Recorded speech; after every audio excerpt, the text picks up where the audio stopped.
excited to talk once again with Jaguars defensive tackle Arik Armstead, who got his first sack last week against the Bengals of this season. Arik, thanks for joining us today. Thank you. Thanks for having me. Absolutely. All right, let's talk about this Jaguars defense. I think played really well against Joe Burrow, and then all of a sudden Jake Browning comes in, and I feel like the timing was different with what Jake was doing with the offense, the Bengals offense, than with what Joe Burrow was doing. Yeah, 100%. When Jake came in, the game plan kind of shifted for them, and they started going to a lot of quick game, a lot of screens, getting the ball out of his hands fast. And he actually, came in and did a good job for them. And, we couldn't find a way down the stretch to make enough plays to win. But there were some positives in the game that we can carry over, but some things we need to clean up as well. Arik, when you are preparing for a game on Sunday, Monday, Thursday, whatever it may be, how much are you looking into those backup quarterbacks? Because obviously, when you're facing somebody like Joe Burrow, that's going to be a lot of the focus. How much is based on what they would do if the quarterback changes? That's not a big part of the game plan, to be honest, especially for me and being a defensive lineman. It's probably a bigger part for the coaches, and if there, is an adjustment that need to be made. But for me, I'm more so studying, the offensive lineman, the run game, trying to figure out, how I can defeat the guys that I'm going against, and not necessarily worried about, the backup quarterback. And if something like Sunday does happen, then you have to make adjustments on the fly. Arik, great to hear your voice again, have you on the show. When a team is doing that like Jake Browning, kind of getting the ball out quick, how do you defend that as a defense? I mean, you guys can only rush so far. I know you got to get your hands up. You got to have stickier coverage. You tried a little bit of everything, a little bit of man, a little bit of blitzing. It just seemed to never really disrupt that timing. But how do you do it? How do you figure that out? Yeah, when teams are going to, quicker, more intermediate routes, you can change some things up in the coverage and try to throw them off.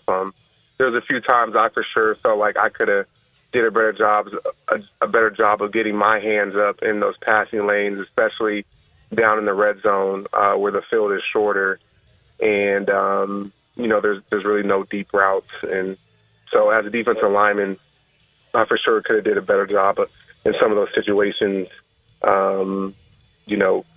Kind of breaking off from my pass rush and trying to get my hands up, knowing the ball was going to be out quick. Arik, there's a football cliche when it comes to rivalries. You throw the record books out the window. And I feel like with the Texans, there is a rivalry here. They do come in 0-2. I don't think that would be a big talking point for y'all in your locker room, because you can only worry about what you have to worry about. But you can pretty much put this team, into the cellar of the AFC South at 0-3. Yeah, definitely division game, super important. Everywhere that we're trying to get as a team, it starts in your division. It starts in dominating your division, and we're playing against a team that has won our division. I believe the last 2 years.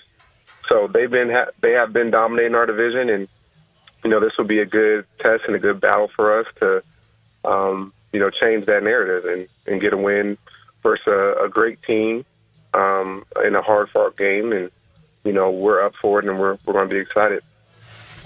Arik, I saw some Bengals fans coming at you a little bit for taking out their quarterback, is how they were wording it, even though it was a different foot than what you got him down with. But the Jaguars facing a team this weekend who did take out their quarterback last year, the last time they played.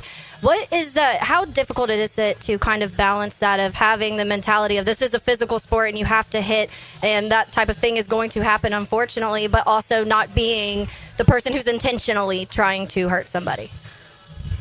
I think you hit the nail on the head with that. We play a physical sport, and at the end of the day, we're all human beings, and we want to play this sport fast and violent and the way it needs to be played. But at the end of the day, we want to go home healthy and safe to our families. And so I love playing the game that way. Playing with an edge, I think, is very important. playing physical and playing violent, and it's very important as well too. This is football. This is a violent game. But at the end of the day, we all want to go home safe and healthy. And the reality is that not going to be the case often. Football has a 100% injury guarantee that comes with it, and it's a part of our game. And but I do think it's important to play with that edge, and be able to play smart as well too. And so, it's going to be a hard-fought game, an ice bag type of game, especially against a physical team and a division opponent. And we pride ourselves on being a physical team as well. So it's going to be an amped-up game, but these are the games that you want to be a part of. These are the games that you play in the NFL for. To play in big-time games like this with a lot on the line and in physical games. And so we're all ready for it, and we're going to be excited to go out there and get it started. Texans don't have Joe Mixon, Eric, but they do have Nick Chubb. I think you'd stop the run and try to make C.J. Stroud one-dimensional, get after that line. Look, every line is going to be filled with good players, but they're not playing well as a unit. Looks like you guys could take advantage of that. Yes, that's definitely a recipe to win this game. It always starts in the run game. Anytime you can make a team one-dimensional and stop that run and put them in third and long and advantageous positions as an offense and behind the chains, that's exactly where you want to be. And that's what this game is going to boil down to, is for us defensively stopping that run, making them one-dimensional, and then going after CJ as much as we can and making him uncomfortable in that backfield. Arik, how excited are you all to wear the Prowler throwbacks? Yeah, I love those. I think they're one of the best uniforms in the league, if not the best. I'm sure different fan bases will have different opinions on that, but I love our throwbacks. It's a perfect uniform. I'm a 90s baby, and so it's always nostalgic to wear or bring up the past. And so I love those uniforms, and we're going to be wearing them a few times this year. And I'm excited to bring them out on Sunday. I was saying earlier on the show, Eric, that, the drama sometimes around a football team can be created by media, by fans, and the drama doesn't always get into the locker room. How do you guys keep it out of the locker room, though? Obviously, a lot of talk this week. We don't got to rehash with Brian Thomas and Trevor and whatnot, but how do you keep all that noise out of the locker room? Well, it's definitely more difficult being in 2025 and everyone having a phone and social media, and everyone in the world and their mom having an opinion about what's going on. Right. So that makes it a little more difficult. But at the same time, I think it's all about communication. And, sometimes communication is can look a little rough on the eyes at times. But at the end of the day, we care about one another. We care about what's going on in the game. We care about,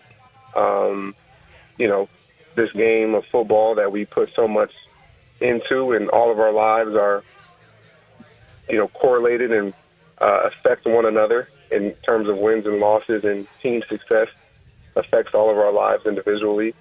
And so with that, things get emotional at times, things get heated, but at the end of the day, we all care about one another. We all want what's best for one another. And I go back to communication. When you express those things, how you feel about one another, and you have real sweat equity with one another, that allows you to, in adverse situations, overcome them and stick together. And hopefully the goal is always that when things aren't going well, you realize that you need each other even more, and that draws you closer to one another to get over the hump and get changed, whatever you guys need to get changed. So I'm excited to be a part of a team that does that. All right, Arik. Well, we certainly wish you the best of luck. Man. And Go get 'em.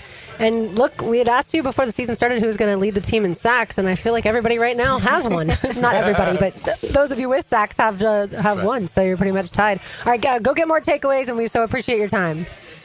Appreciate you guys. Talk to you next week. All right. Thanks, Arik. Thanks, Arik. Hey y'all, Lauren Brooks here. Thanks so much for watching 1010XL Jaguars on YouTube. Please like, subscribe, and check out all of our great videos and channels on the 1010XL network.